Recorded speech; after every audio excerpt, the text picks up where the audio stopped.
All right, guys. Again, on some of these longer videos, I have to disclose it. This is a bit of a longer video, and it's a good topic. And I'm mainly doing this because I saw the demographics of like the insights of my like Facebook and my Instagram and my YouTube, and the age range is like up there, right? So there isn't a lot of younger dudes following me. It's like 40 plus and between 40 and 65. I'm 35. And I started doing this when I was 17.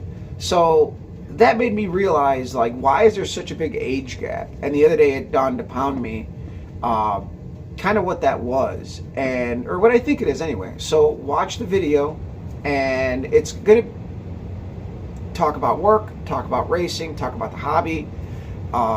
And hopefully it's an interesting point for you guys to watch along. I want to thank you guys for all the views and the likes. It's all gone up, and this weekend might be a little light on work, but you know, we're going to keep pushing on the fenders. I do have some work to do on my daily driver truck, and we'll see where it goes. So share, like, subscribe. As always, hit the like button, share if you want.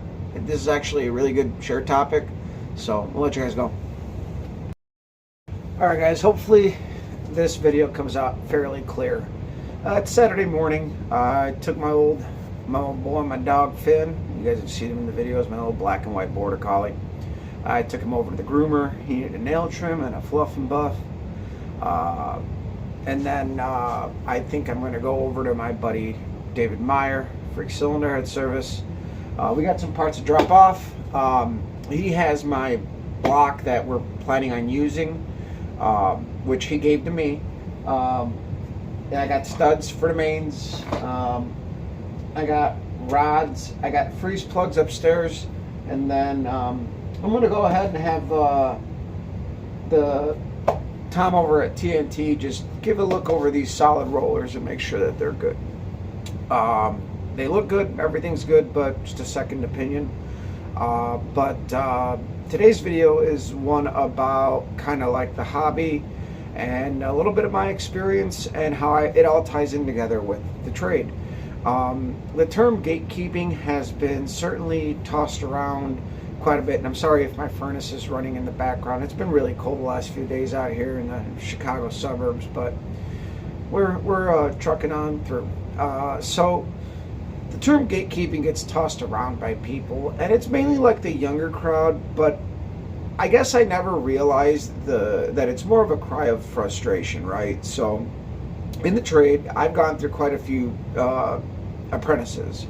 I'm pretty easy to get along with, but unfortunately these guys would have to work with me, and I would have them shadow me for a couple of weeks, and then I would have them go out on their own. And that is actually kind of the way that I was taught. They wanted to feel me out.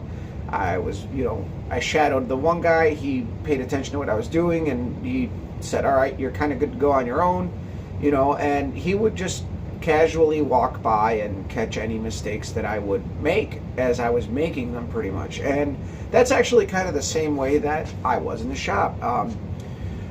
I've been doing collision repair for pretty much 20 years, and I could pretty much walk past people and know the problems they're having just by looking at what they're working on and how they're working on it. And that's because I've went through the same struggles, and there's a lot of uniqueness and outside the box thinking.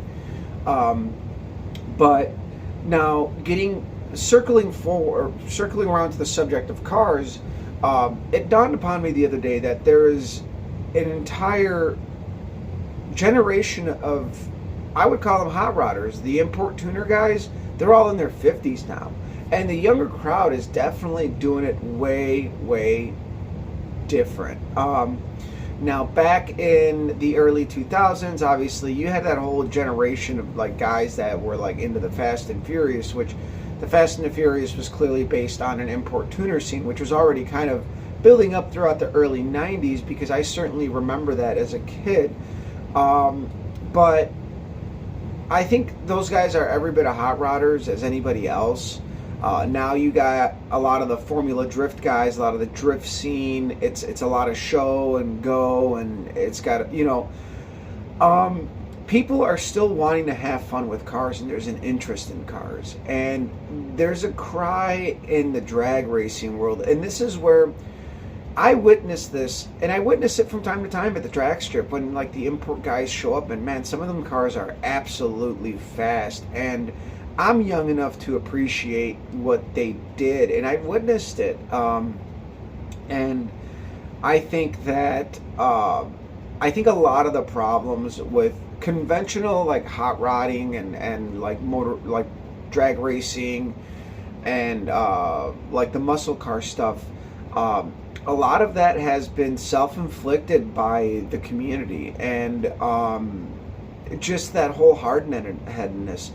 No young guy wants to get into a car scene or a car hobby where you're going to constantly get belittled by some fucking douchebag who has a lot of money. And unfortunately, a lot of the guys that are in the hobby gotta have money. And this is why I don't like going to cruise nights. You get a lot of armchair racers and builders who really didn't build it, and they try to talk to you, and then the moment you get technical, they get offended and start being dickheads. But I built my car, and you want to talk about getting into a scene that is very, very hard-headed and has shot itself in the foot. Well, I got into Oldsmobiles. There's a reason why we have almost no aftermarket parts. I'm struggling to find pistons that are available for 350 Olds. Now, a 455, I can find a lot of stuff for, but a lot of stuff I can't. And again, it's that whole mentality of there's no replacement for displacement. Well, when the average guy has a hard time running 1150s in a 3,500 pound car, I'm running 1140s in a 3,500 pound with a 350 Olds. And we started out on ground level running street, like on the street with 390s, 3,500 stall, something that I used to drive around a lot. Now it's just a race car. That's been our focus. But through all of that, and I guess through the last 5 years drag racing, I've really getting into a whole different part of the hobby, because we obviously did spend a lot of time at the drag strip doing tests and tunes. I was always tinkering, changing stuff, and once we started really racing is when I kind of really started to see a lot of the, I wouldn't call them pitfalls, but there's a lot of diversity in drag racing. And if these old guys that are saying like, oh yeah, you're going to show up to a grudge racing event and it's going to be a bunch of LS powered cars. Well, if you went to a bracket race on any given Saturday or Sunday, you'd probably trip over 20 to 25 cars that are all small block Chevy or big block Chevy powered. And that's not to say that there's anything wrong with that, but it's kind of hypocritical. But if you walk around the pits at some of these grudge events, you're going to see a diverse crowd of people, a lot of younger guys in their 20s to maybe 40s. It's probably like I would call the age group there. And it's actually, it's fun. The people there are just as, even though the grudge racing world is very competitive and rough, there's a lot of unity there. They're all very, very competitive, and it's high dollar stuff, and they just want to do something a little bit different. And some of the traditional bracket racers hate it, and I actually wish it would be combined a little bit, because I think you can intertwine those two worlds, and you can, attract some of the people that like the grudge racing and attract some of the guys that are hardcore racers, and you put those guys in a newer environment, and everybody kind of has to learn together. And for me, when I started racing, like that's pretty much all we do now. I don't take the car out for drives. I'm enjoying racing, and that's it. I'm still building stuff, obviously, but again, I'm learning as a driver. I'm progressing, and it's much like my trade or skateboarding. And I think I may have mentioned this, but when I was skateboarding, I was a bit of a slow learner, but once I got good, I was really consistent, and I can go to a competition and do 3 runs. You got a minute and a half or 2 minutes or whatever it was, and I would land every single trick, and every single run had a different trick, and I would land them all. I was very consistent, and it took time. It took a long time to get there, but Um, it's just that's the same way with drag racing. You know, we just got out of our fifth season, and it's our best season so far. Last year was a little rough, or 2 years ago. I don't know. The year my wife broke her leg was a rough season for us. We had some mechanical failures and nothing catastrophic, but stuff that set us back. I didn't have time for. My wife was out of commission, could not walk for a little bit. But what I've learned through uh, racing a program is that I can actually see some of the pitfalls. You know, the dedicated bracket racers are very much like a pack of wolves, if you will. Um, I mean, they're all going to help you, and everybody's always accommodating and very nice. But you know, you got to show your worth a little bit before you're kind of in the club, I guess. And that's kind of the vibe I got. Maybe it isn't. Maybe it is. It's just my experience. I tend to be a little antisocial, so maybe it was just me. I am a little bit off the beaten path. I do have a different sense of humor, and my car's a little on the flamboyant side. There's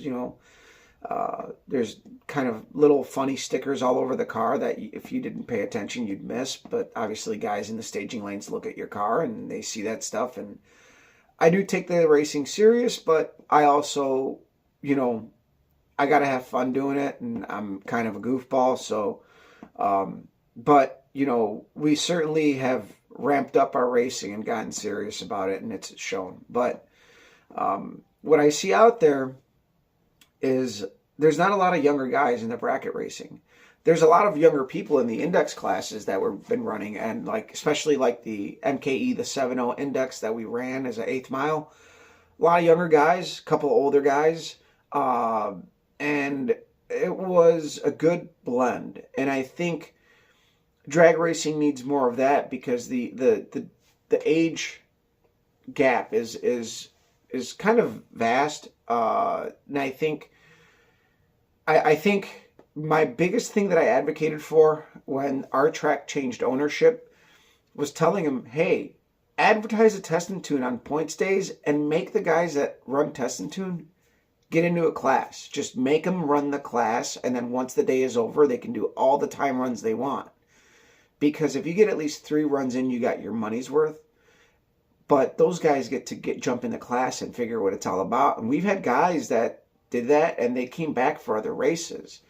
You know, and some have stuck, some have not. But hey, they came back, and they knew that if they showed up on a race day, and it really, there was one particular year where we had a lot of test and tuners actually jumping into sportsmen, and it really mixed things up a bit, and it was a good blend. But you know, you saw drivers helping the new guys coming in, and you know, everybody's always going to help each other out. Now, obviously, in some of these more competitive classes, they're a little bit more secretive. It's like the stock eliminator stuff. You know, I took a lot of those cues from stock eliminator and older stock eliminator tricks and put them into my car because I knew they would work and they were viable.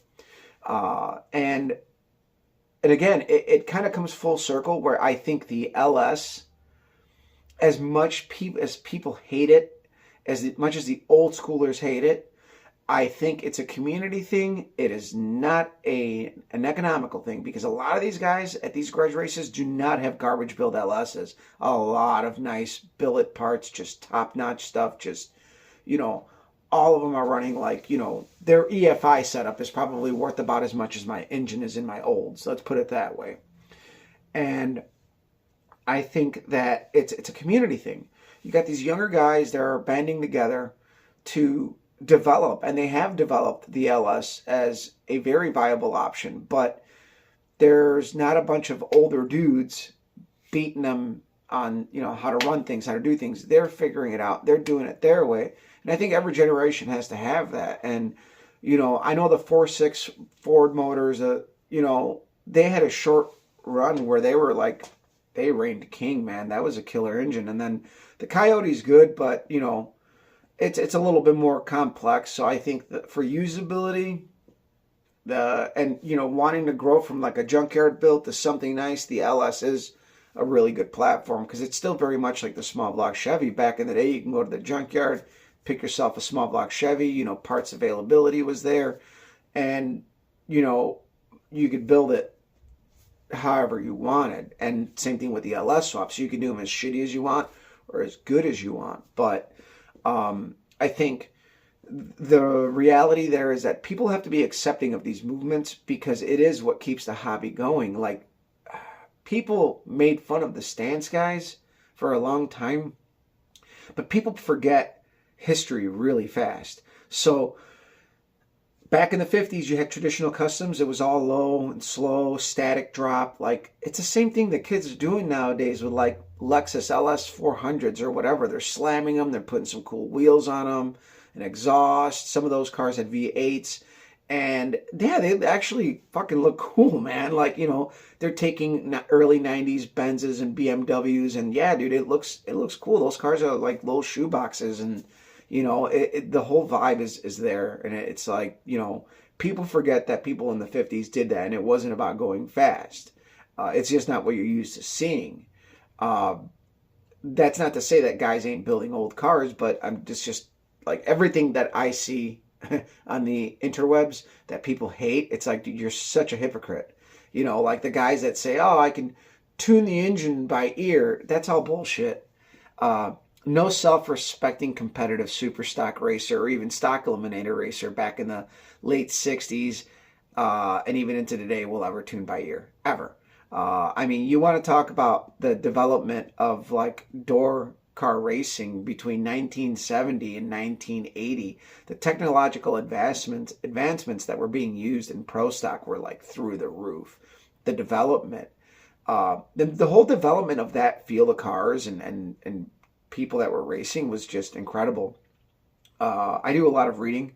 So like, you know, all of those guys had the latest and greatest technology. There's no way they can be competitive without it. And so I think it's funny that people are so stuck in their ways that they literally belittle people for, you know, putting an AFR gauge on a carbureted engine. You know what I mean? Or there's the, you know, progression ignition, which is like, you know, you can tune it in with your phone. I'm just against electronics. There's more failure points. So that for me, I just like to keep it simple. And I am a little bit old school, but I keep it simple. So I guess at the end of the day, you know, you have to look around, and I'm specifically making this video because I was actually looking at the demographics of my page, and it's a really good topic to bridge it. And but again, you have to look around you, and you have to get out of your comfort zone to see what really is happening. And I think if some of these hardcore bracket racers were to attend an event like a grudge race, they would see that the level of competitive is there. You know, they're all competitive, and yeah, a lot of them might be running LSs, but dude, the quality is there, and it's not just slap them together. These guys are running some serious numbers, and but again, it's a lot of these guys are younger, and just no different than like the pioneers in the 1950s. You know, they're using what's available, what's the cheapest. You know, nobody wants to go broke doing what they love, and that's been my philosophy. So I've stuck with Oldsmobiles, which typically aren't cheaper to run, but I've done it my way, and I got a lot of shit over the years, but I've also proved a lot of people wrong. But through that and the lack of resources, I do get a lot of questions from people like in other parts of the world because they have limited resources. And I've done all these stupid things that most people wouldn't do. I think a lot of people are willing to throw money at the situation versus, you know, figuring what makes things do what. And that's kind of what I've done. And it's led me down an interesting path, that's for sure. So, on that note, guys, I know it's kind of been all over the place. I could literally sit here for an hour and talk about the subject because it's one that I am in that age group where I dealt with it, and I can see myself kind of, if I don't pay attention to my surroundings, I could easily fall into that category of being your typical asshole that's stuck in what he's doing. But running some of these various events last year really kind of opened up my eyes to what was going on around me. So on that note, I'll let you guys go. Share, like, subscribe. Follow me on Instagram as Copper Cutlass, and I hope you guys enjoyed this one.